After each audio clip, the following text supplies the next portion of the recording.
ขอน้อมน้อมแด่พระผู้มีพระภาคเจ้า ผู้ไกลจากกิเลสตรัสรู้ชอบได้ด้วยพระองค์เองขอถวายเคารพพระเดชพระคุณหลวงพ่อวีระศิลโชโตขอกราบคณะสงฆ์ขอเจริญพรญาติโยมทุกคนทุกท่านนะ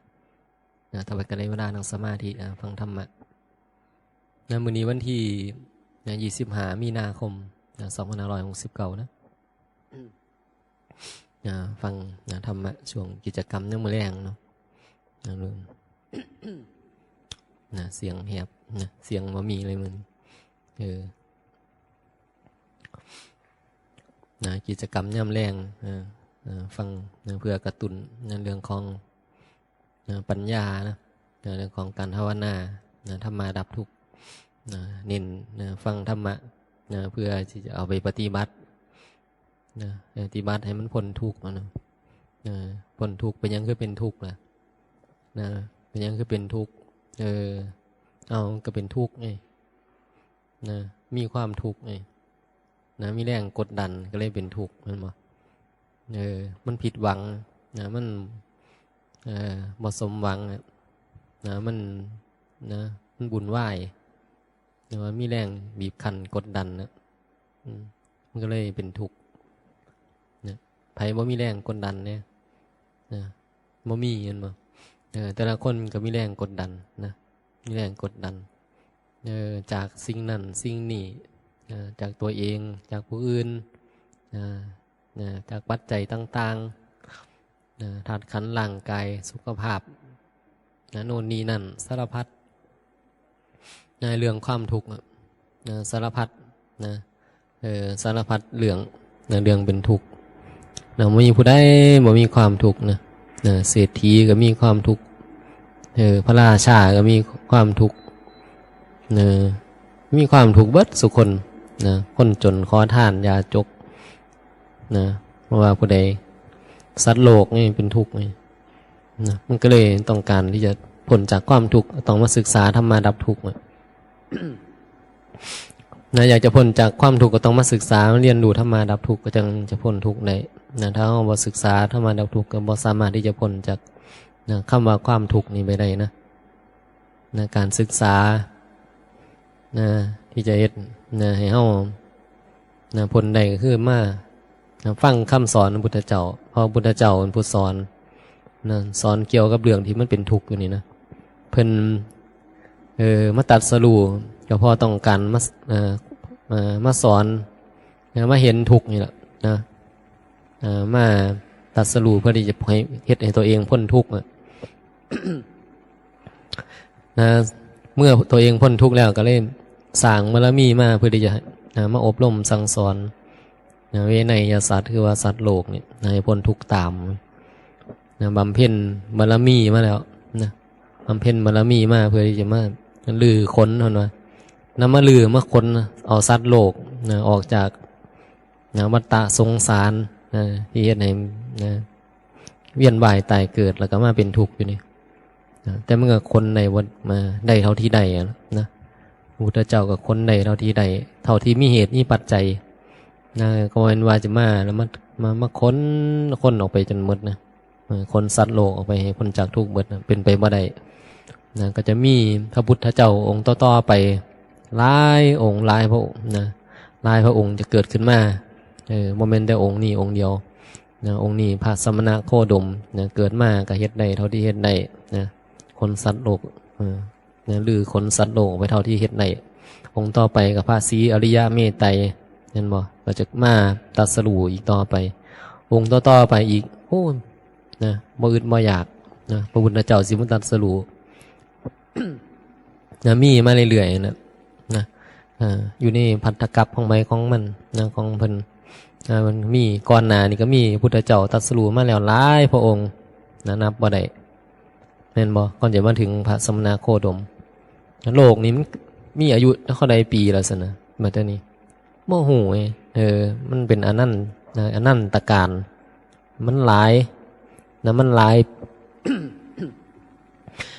หลายอเนกอันนั้นนับบ่ได้นับบ่ได้ว่ามีอายุไขเท่าใดนั้นเป็นอนันต์อนันตะอนันตการอนันตจักรวาลบ่มีที่สิ้นสุดบ่มีขอบเขตจักไปสุดอยู่ตรงใด นับบ่ได้นับบ่ได้จักปีนับย้อนกลับไปบ่ได้คือยังพระพุทธเจ้าเพิ่นระลึกชาตินั่นแหละระลึกเป็นเท่าใดก็บ่จบจักเทื่อระลึกไปชาตินั้นชาตินี้ฮอด500ชาติก็ยังบ่จบอยู่ยัง600ชาติก็ยังบ่จบ700 800 900 1,000ก็บ่จบไปบ่รู้นั่นระลึกไว้บ่จบเลยนะบ่มีบ่เห็นในหม่องสิ้นสุดของความเกิดที่ผ่านมานะจักไปเริ่มต้นจากตรงใดแต่มาเห็นก็คือมาเห็นว่าการเกิดมันเกิดมาจากกิเลสนั่นบ่มาเห็นต้นต่อรากเหง้าของมันก็คือโอ้ยเหตุที่มันเกิดมาเนี่ยนี่มันเกิดมาทุกข์อยู่เนี่ยเพราะมันมีกิเลสนะมีกิเลสก็เลยเกิดเวียนว่ายตายเกิดอยู่ในวัฏฏะสงสารนี่คือสิ่งที่พระพุทธเจ้ามันเห็นนะเห็นมาสัตว์โลกนี่เวียนว่ายตายเกิดเพราะว่ามีกิเลสมีกิเลสก็เลยวนเวียนอยู่กับวัฏฏะสงสารวัฏฏะวนไปบ่เลิกบ่แล้วเกิดยุ่มนับบ่ได้เพิ่นก็เลยละกิเลสนะเพิ่นเห็นมันก็เลยบอกให้ละกิเลสละกิเลสขั้นบ่อยากเกิดให้ละกิเลสซั่นขั้นเจ้าละกิเลสได้เจ้าก็สิเป็นอรหันต์คือผู้หมดกิเลสแล้วละกิเลสได้แล้วก็บ่มาเวียนว่ายตายเกิดก็บ่มาเป็นสัตว์โลกอีก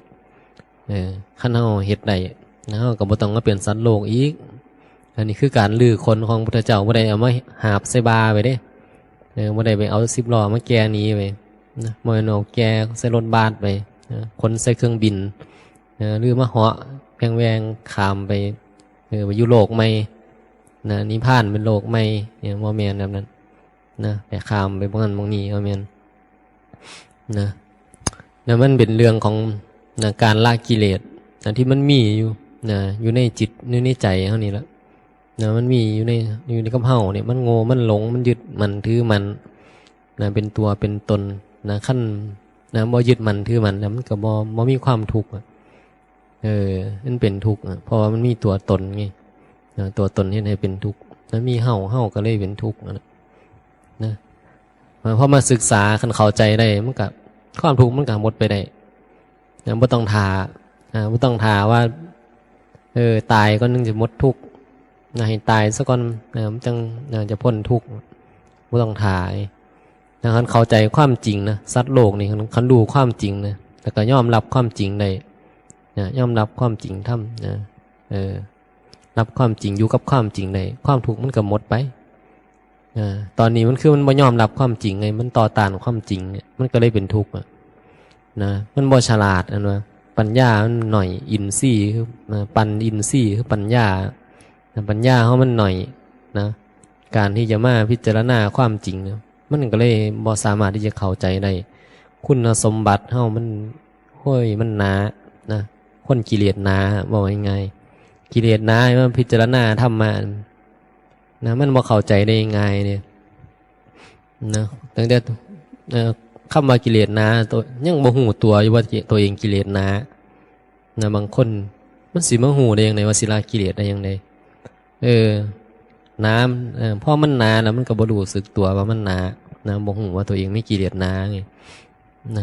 ฟังคำสอนก็บ่ค่อยสนใจบ่ค่อยใส่ใจบ่ค่อยใส่ใจที่จะพิจารณาธรรมแม้ในอยู่กับสื่อธรรมะมันก็บ่รับเอาธรรมะไปพิจารณาบ่สนใจบ่ขวนขวายบ่มีความเพียรพยายามในการศึกษาขวนขวายการน้อมจิตพิจารณาการน้อมไปหาธรรมบ่สนใจกิเลสมันหนานั่นบ่ ก็เลยอยู่ก็อยู่ไปซื่อๆฟังก็ฟังไปซื่อๆบ่ได้ปฏิบัติบ่ได้ภาวนาอย่างเนาะมันบ่ได้คุณสมบัติคุณสมบัติบ่ได้ก็คือบ่ได้จริงๆนะ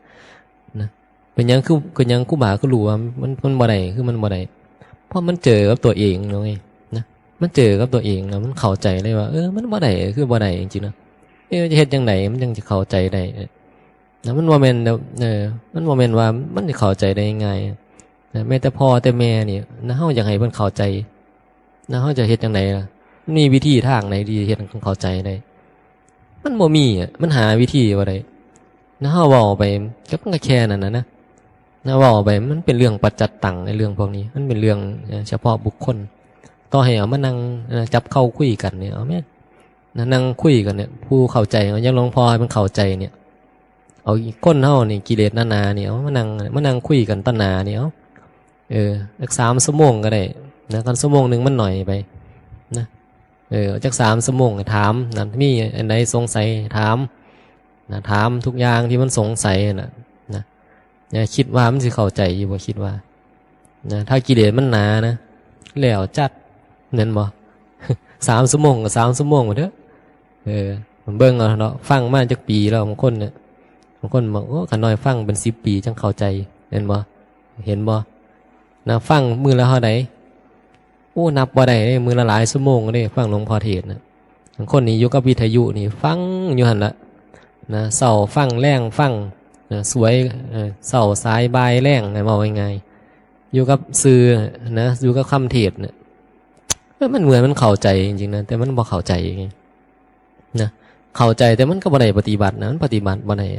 ขนาดฟังขนาดอยู่กับสื่อนะน้อมไปพยายามที่จะนะ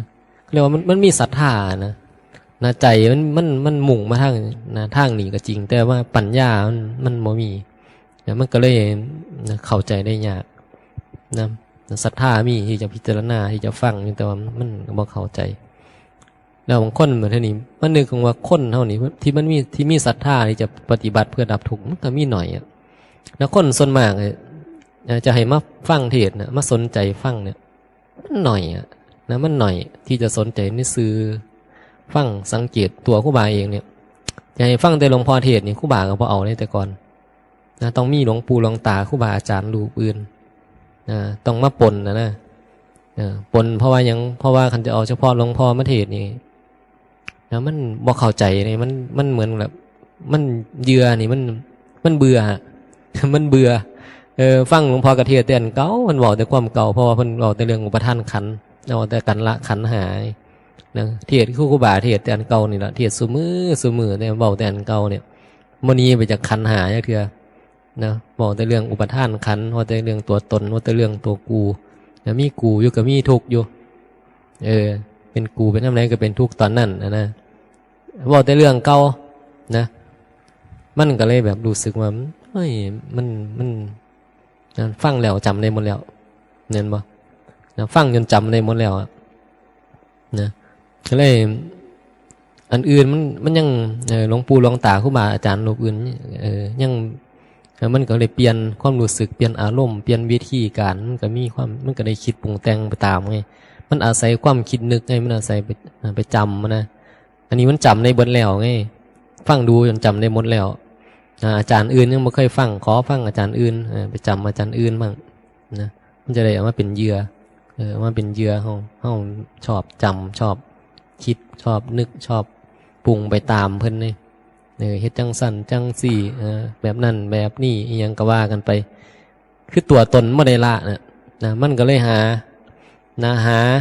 อุบายหาวิธีอีหยังก็ได้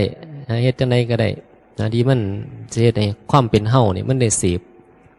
จะปฏิบัติจังสั่นปฏิบัติจังสี่ต้อง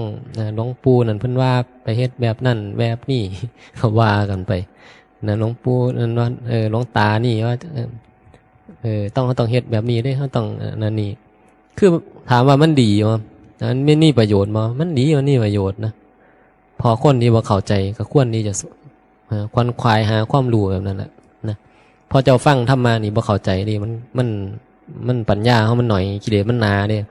ก็ต้องหาที่มันเข้าใจง่ายๆก่อนมันก็สมกับปัญญาเฮาหมดแล้วนะสิไปเอาปัญญาเด็กหน่อยสิไปคิดคือผู้ใหญ่มันก็บ่ได้เนาะเด็กหน่อยไปคิดคือจัง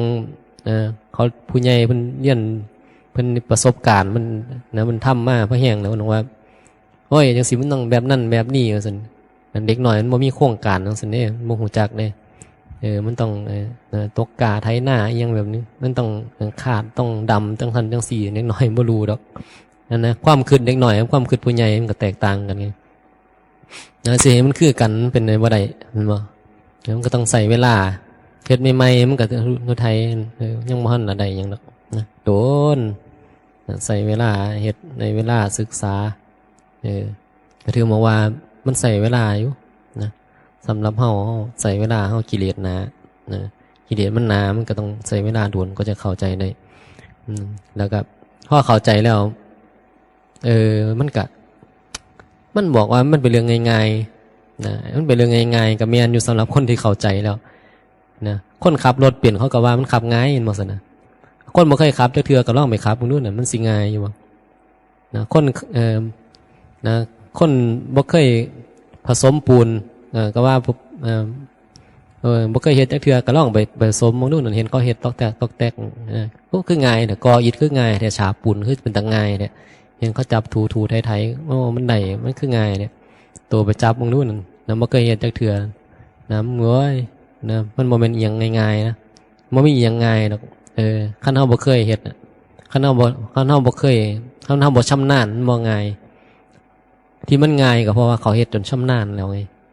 นะเขาฝึกจนชำนาญแล้วนะฝึกบ่อยๆเฮ็ดบ่อยๆขับรถคือกันนี่แต่ก่อนดีโดขับใหม่ๆนี่ก็ตู้กากตักไปดับอยู่กลางสี่แยกพุ่นน่ะพาไปนะขับใหม่ๆครับไปนั่งไปนำกันรุ่นขนาดเห็นบ่พอโดนไปมันโดนมันก็ชำนาญไงหลายปีเขานะหลายเครือเขาโดนเขานะไปนั่นไปนี่ดูเขามันก็เก่งแล้วว่าเท่านี้บ่ต้องเบาบ่ต้องยั้งแล้วว่าเท่านี้นะเนี่ยมันก็ชำนาญเนี่ยอาศัยความชำนาญปฏิบัติธรรมมันคือกันเนี่ยนะเฮาเข้าใจแล้วก็เหมือนว่ามันสิเฮ็ดได้ง่ายๆเด้อนะเข้าใจนะมันถิ่งซื่อว่าไหนนะก็สำมันขั้นถิ่งซื่อขั้นละเลิกการฟังนะการพิจารณาธรรมนะซื่ออื่นน่ะมันแรงนี่นะซื่อหยาบซื่อกามซื่อตัวตนยังทั้งหลายมือนึงเนี่ยนะอย่าคิดนะว่าเฮาสิได้ละตัวตนกันเฮาบ่พิจารณาซื่อนะมันบ่มีตัวกระตุ้นน่ะเอาลองไปเบิ่งแม่นี่ปล่อยออกไปนี่ไปเจอผัสสะอีหยังนี่ตัวตนเกิดขึ้นมากูกับนั่นกูกับนี่กูจังสั่นตัวกูจังสี่บ่มีดอกบ่มีว่าสิแบบบ่มีกูเนาะอยู่ในคณะบ่มีกูเนาะอยู่ในภารกิจต่างๆมันบ่มีเฮานี่เฮาบ่ได้เฮ็ดหยังนี่เฮามันมีแต่ปรากฏการณ์เกิดดับไปตามเหตุปัจจัยของมันบ่มีเพราะว่าเจ้าบ่ภาวนาเจ้า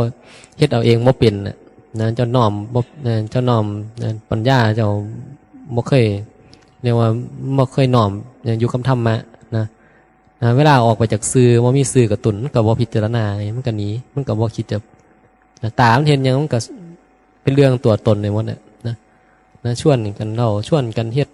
นะมันก็เฮ็ดเป็นเรื่องเป็นตัวเป็นตนไปเพราะว่าเฮาบ่ได้สนใจเฮาคือเรียกว่าเฮาใจเฮาบ่ไปใจเฮามันบ่น้อมนะใจเฮามันบ่น้อมมากับธรรมะมันก็เลยผัสสะเรื่องราวต่างๆมันก็เลยชวนให้เป็นตัวตนในหมดน่ะนะเฮ็ดแล้วเป็นตัวเป็นตนมีตัวตนอยู่ตลอดนะคณะนะเนี่ยมันบ่ได้ง่ายๆไงถึงบอกว่าการที่คนนะคนนี้จะมาฝึกตัวเองนะให้มันอยู่กับธรรมะนี่มันยากเลยนะมันยากกว่าทุกอย่างครูบามาพิจารณาแล้วมันยากกว่าทุกอย่างนะการที่เฮาจะอยู่กับธรรมะในทุกคณะนี่นะเฮ็ดอย่างอื่นมันก็ยังพอเฮ็ดได้นะเดินจงกรมนั่งสมาธิสวดมนต์อีหยังต่างๆรูปแบบพจน์บัตรอีหยังมันเฮ็ดพอเฮ็ดได้อยู่พอเฮ็ดได้แต่การที่เฮาจะอยู่กับธรรมะให้มันได้ตลอดเวลาเนี่ยอยู่แบบต่อเนื่องเนี่ยมันเฮ็ดยากนะมันเฮ็ดยากต้องใส่เรียกว่าความเพียรพยายามอีดีจิตใจมันต้องตั้งอยู่กับมันดีๆนะมันต้องสนใจต้องศรัทธาอีในสิ่งนี้ศรัทธาดีในธรรมไม่ดีนะใจมันต้องไปกับธรรมะอีดีขั้นเฮาใจเฮาบ่ไปกับธรรมะต่อยเฮามาบวชเป็นพระเป็นชีก็คิดปรุงแต่งไว้จังไดดีจังไดยังอันนั้นจังสันจังสี่คือว่าตัวตนนะมันก็คิดไปมันเหมือนมีหยังล่อเฮาอยู่เฮาจะได้หยังเฮาจะเฮ็ดหยังจังไดดีจะเอากับคนนั้นจังไดดีจะเอากับสิ่งนี้จังไดดีจะเอาแบบใดดีคือมันจะบ่อยู่มันจะบ่อยู่กับธรรมะเลยนะมันจะบ่อยู่กับธรรมะ มันยากนี่ทุกมาว่าการที่เขาจะน้อมใจมันอยู่กับธรรมะนะมันเป็นธรรมอยู่ตลอดนะในปัจจุบันเป็นธรรมอะนะคำว่าปัจจุบันนะธรรมนะปัจจุบันเป็นธรรมเนาะรูปนามปรากฏว่างเปล่านะบ่มีหยังดอกนะบ่มีเรื่องของอิหยังเนี่ยนะบ่มีเรื่องนะบ่เว้าหยังนะเฉยๆเนี่ยบ่อธิบายหยังนะมันว่างเปล่ามันบ่มีความหมายหยังเลยนะปรากฏสิ่งปรากฏเฮาก็ปรากฏเกิดดับไปเนี่ยดับไปหายไปนะคณะบ่มีผู้ใดกำลังเฮ็ดอีหยังอยู่ดอกบ่มีเรื่องตัวตนอยู่ในนะกลุ่มสีอยู่ในกลุ่มก่อนเรานี่บ่มีเรื่องเป็นตัวตนอีหยังบ่มีความหมายหยังเนี่ยนะคือมันบ่ได้เป็นหยังนะในคณะเนี่ยนะปรากฏก็มีอยู่สิ่งปรากฏมีอยู่นี่นะเพิ่นบอกว่าคันอยู่ตรงตอนนี้ก็คือพระก็มีแม่ชีก็มีอุบาสกอุบาสิกามีเสียงของครูบานี่เกิดขึ้นดับไปอยู่นี่ก็มีมันมีหมามีแมวมียังมีสลามันก็มีของมันตามเหตุปัจจัยของมันแบบนี้ไงมีแต่มันก็บ่ได้มีความเป็นยังอยู่ในสิ่งนี้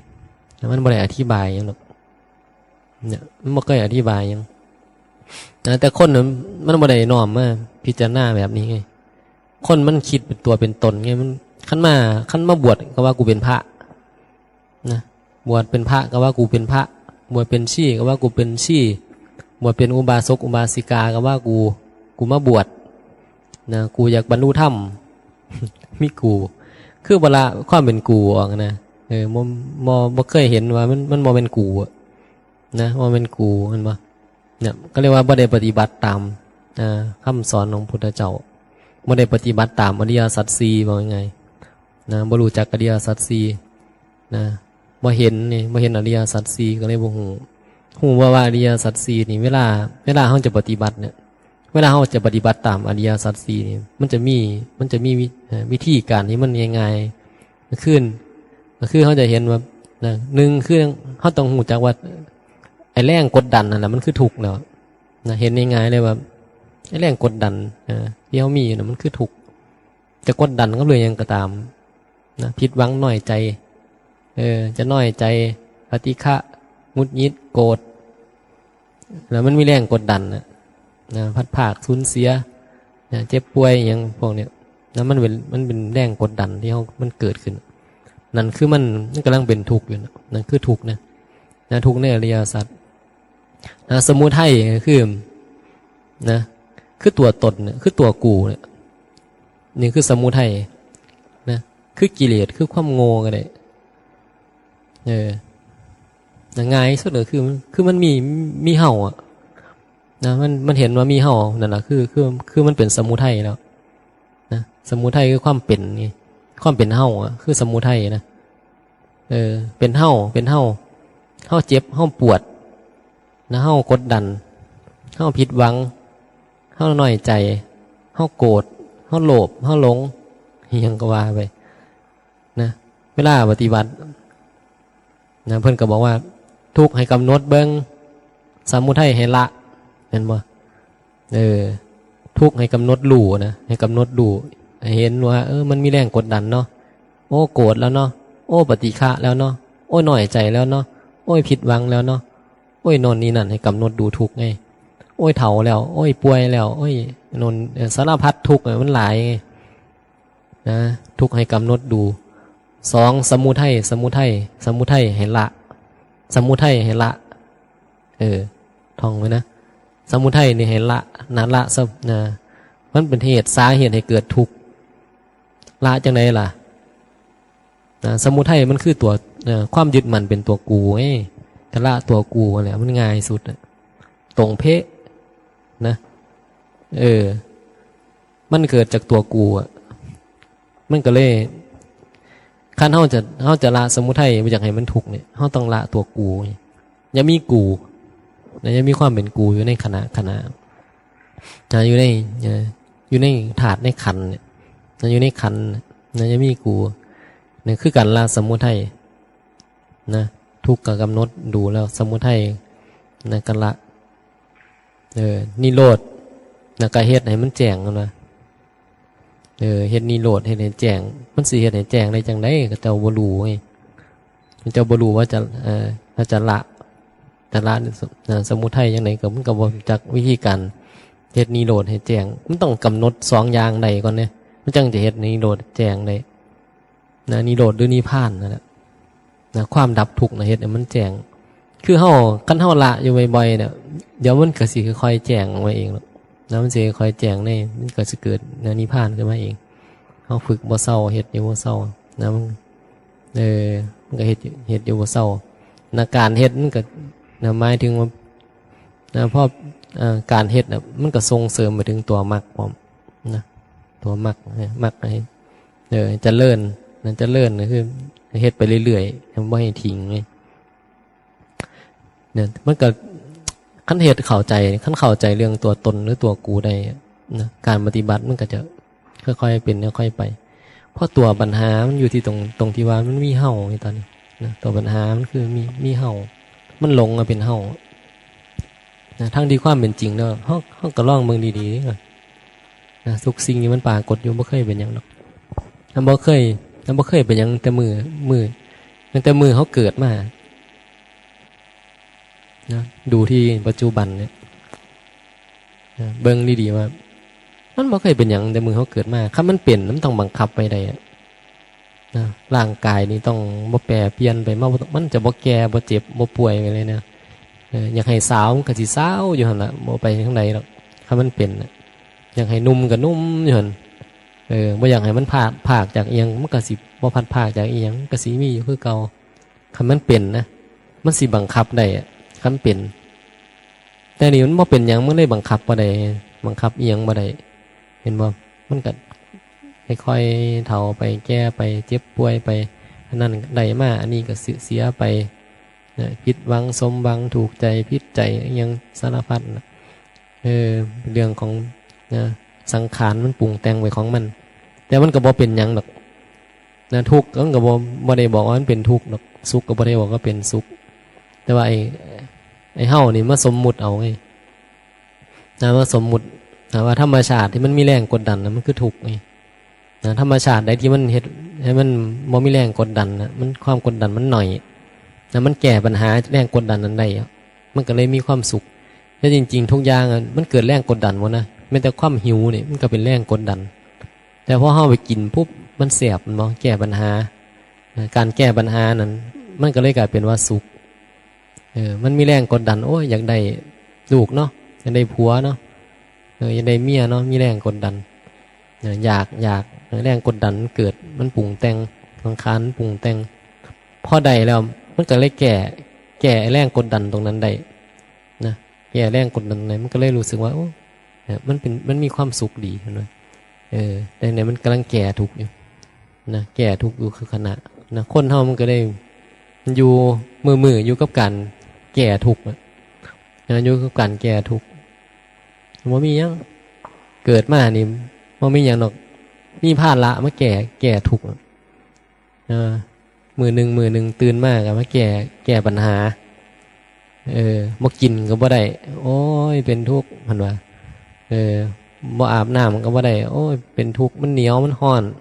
บ่นอนก็บ่ได้โอ้ยเป็นทุกข์บ่ยืนก็บ่ได้บ่เดินก็บ่ได้เป็นทุกข์บ่ออกกำลัง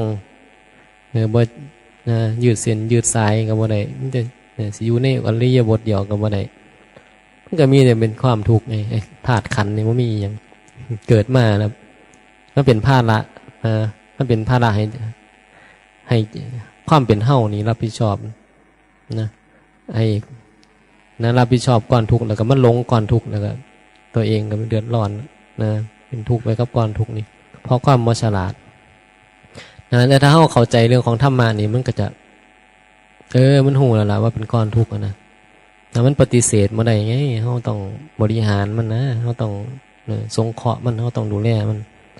นะก็หาสิ่งที่มันจะเฮ็ดให้ก้อนทุกข์นี่มันทุกข์หน่อยที่สุดนะเฮ็ดจังไดก็ได้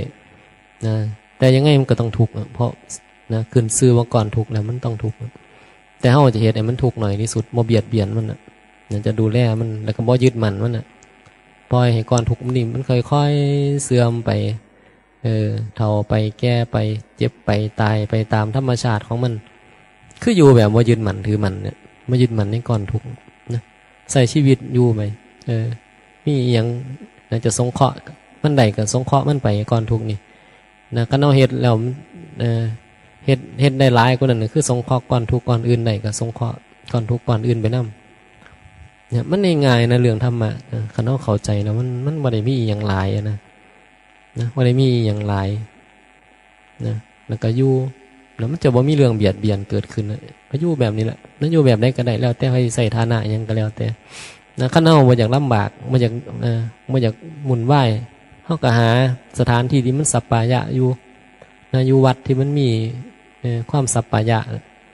นะสัปปายะคือมันเป็นที่สบายนะมีบุคคลเนี่ยนะเป็นที่สบายนะนึงนะบุคคลบ่เบียดเบียนกันนะฮะวัดที่มีคนที่เป็นว่ามีเรื่องเบียดเบียนนะแต่มันก็หายากอยู่ดอกนะแม้แต่วัดนะสังกุยมันก็ยังมีเรื่องเบียดเบียนเดี๋ยวคนก็ด่ากันอยู่บางที่บางครั้งคนกัน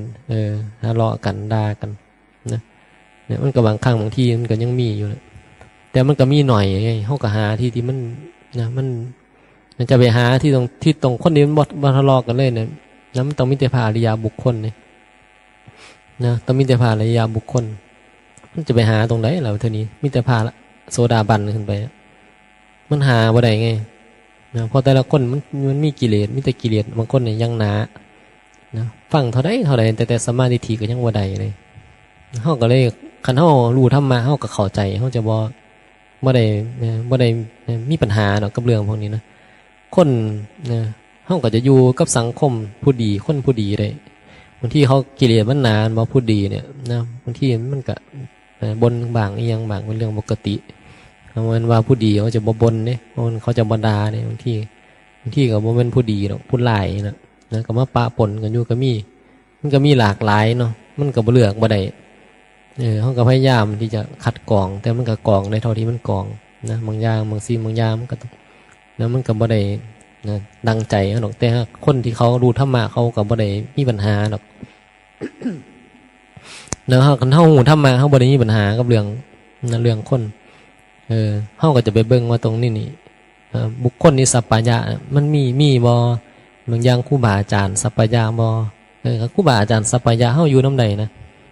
หนึ่งแล้วครูบาอาจารย์เพิ่นจะบ่เอาเรื่องเฮานะเฮาอยู่นำเพิ่นได้แล้วมีปัญหากับคนอื่นก็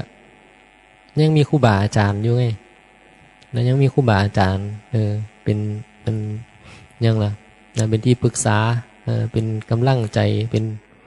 ที่พึ่งเป็นสรณะเป็นที่พึ่งเป็นที่อาศัยได้อยู่พออย่างเพิ่นบ่เอาเรื่องเฮาน่ะบ่เอาโทษเฮาครูบาอาจารย์นะเพิ่นปฏิบัติธรรมนะเพิ่นบ่เอาโทษเฮาต่อให้เฮาทำความผิดมันก็บ่ได้เอาโทษอีหยังดอกนะเพิ่นให้แก้แค่นั้นเองนะบอกให้แก้ไขปรับปรุงอีหยังก็แค่นั้นนะเนี่ยคันเฮานะรู้ธรรมะเหมือนกันเฮาก็จะรู้ว่าเฮาก็จะบ่มีปัญหาดอกต่อให้คนบ่มีปัญหาเฮาก็บ่ไปเอียงกับเขาดอกนะคันเฮารู้ธรรมะเนี่ยมันก็จะอยู่ง่ายนะก็มาอยู่ยิ่งมีผู้ที่รู้ธรรมะเหมือนกันนะมันก็ยิ่งสบายขึ้นนะมันก็มีบ่หลายดอกคนที่บ่รู้ธรรมะนะมาปะปนกันอยู่หรือเขาบ่รู้เขาก็เป็นผู้ดีได้อยู่มีดีอยู่บ้างแหละนะบ่มันมีแต่ซัวอย่างเดียวก็มีแต่ซัวอย่างเดียวนะก็อยู่กับสังคมมาได้แล้วเขาก็จับไปขังคุกขังตารางแล้วก็จับไปไว้ในสถานที่กักขังนะก็บ่ปล่อยให้มาอยู่จังซี่ดอกนะคันคนแบบเป็นอันธพาลเป็นคนพาลสันดานบ่ดีเราอยู่กับสังคมมาได้อยู่ตรงใดก็บ่ได้คือกันนะคันประเภทที่แบบน้ำพาลแบบนะพาลหลายนะพาลแบบอาการหนักนะแต่อันนี้มันบ่ได้มีขนาดนั้นไงนะบ่ได้มีเอียงลายก็อยู่นำกันได้เนี่ยบุคคลสัปปายะก็ได้นะก็ไปอยู่หาเรื่องเอาหรือเฮาคิดว่าตรงนี้มันบ่เหมาะก็ไปเบิ่งก็ไปหาเรื่องเอาเองนั่นแหละนะมันเป็นสิทธิ์ของเฮาไงเฮาบอกว่าตรงไหนมันสัปปายะบุคคลสัปปายะสถานที่สัปปายะสถานที่มันสบายมันเหมาะตรงไหนที่เฮาคิดว่ามันเหมาะมันเหมาะมันสบายเฮาก็ไปเบิ่งอาหารการเป็นการอยู่การกินมันสัปปายะบ่ นะยุกยาอาหารนะปัจจัยสี่ที่พักที่อาศัยนั่นบ่มันเป็นยังไงมันสัพพยะอยู่บ่เป็นที่เฮ็ดให้เฮาอยู่แล้วสบายอกสบายใจบ่แนวอยู่แนวกินตลาดตะลี่โรงแพทย์โรงหมออิหยังต่างๆแหละนะหลายอย่างปัจจัยหลายๆอย่างที่มันประกอบกันแล้วมันเหมาะแก่การไปอยู่เพราะมันเลยปีนไปอยู่ทั้งผู้ทั้งสูงพุ่นเท่ากระดูกจนกรอบหมดแล้วนะมันสิไปอยู่ได้บ่แต่ย่างก็ยังได้ไม่3 ขา4 ขานะสักไม่กันเท้าอยู่มันก็เฮ็ดบ่ได้เห็นบ่บางคนมันก็คือคนแข็งแรงเนี่ยบางคนย่างนี่ใส่3 ขา4 ขารถเข็นรถหยู่เนี่ยมันก็ต้องมาอยู่แบบสถานที่ที่มันสัปปายะไงไกลโรงแพทย์โรงหมอโรงพยาบาลนะมองอยู่มองเศร้ามองกินสะดวกสบายต่อถาดต่อขันนี่ก็ไปเบิ้งล่ะคันว่าตรงนี้บ่เหมาะแล้วก็ไปหาซองเบิ้งหม้องอื่นก็บ่มีผู้ใดว่าอีหยังนะนั่นเป็นสิทธิ์ของเฮาไงแม่นบ่สิทธิ์ของเฮาที่เฮาจะขวนขวายหาคันเฮาว่าตรงนั้นมันดีกว่าเพิ่นก็บ่ได้แทรกแซงอีหยังนะครูบาอาจารย์หมู่คณะก็บ่ได้ว่ามันเป็นเรื่องมาก็อยู่เป็นสุขมาไปก็ให้เป็นสุขก็แล้วกันมันก็เรื่องเฉพาะตัวเฮาแม่นบ่พูดถึงว่าตรงนี้พูดถึงว่าคันเฮาพิจารณาดีๆมันก็สัพพยะอยู่นะสัพพยะอันบ่เมื่อบุคคลเนี่ยสัพพยะอาหารสัพพยะที่พักที่อาศัยสถานที่สัพพยะธรรมะอีกอันนึงธรรมะก็ยิ่งสัพพยะเลยธรรมะนี่จะบอกว่าโคตรจะดีแล้วไม่มีผู้ใดดอกมาเทศแบบหลวงพ่อเป็นเทศนะแล้วก็เทศซ้ำเสมอนะซ้ำทุกเศร้าไม่ได้ฟังสดๆกับฟังแห่งๆในสถานีวิทยุนะไม่มีผู้ใดจะเทศแต่บอกแต่เรื่องประท่านขันเนี่ยเรื่องละตัวตนเนี่ย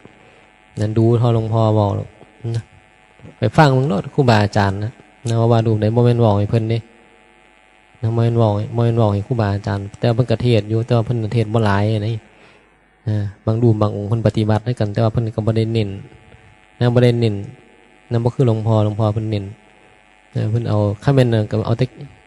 ต่มื้อใดก็แต่เอายามาฉีดให้นะคือนานเศร้าแท้ว่าซั่นบ่เอายามาให้กินเด้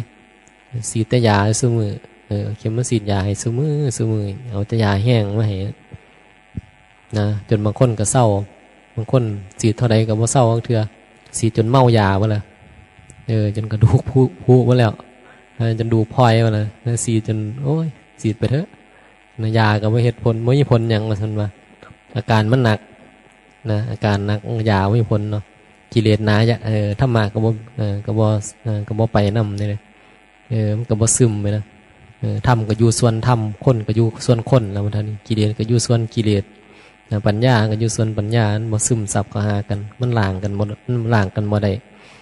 น้ำมันน้ำขี้สีกเนาะมันดำมันดำมันแหล่กองเท่าใดมันก็กินบ่ได้เลยบางทีมันมีกลิ่นเหม็นเน่ากองแล้วมันก็ยังมีกลิ่นเห็นบ่นั่นว่ามันน้ำเสียมากินได้เนี่ยน้ำมันมีสารพิษสารปนเปื้อนกองใสแล้วก็ยังมีพิษเนี่ยน้ำมีพิษไงเนี่ยมันก็เป็นแบบนั้นนะไอ้ธรรมะที่ครูบาอาจารย์มันให้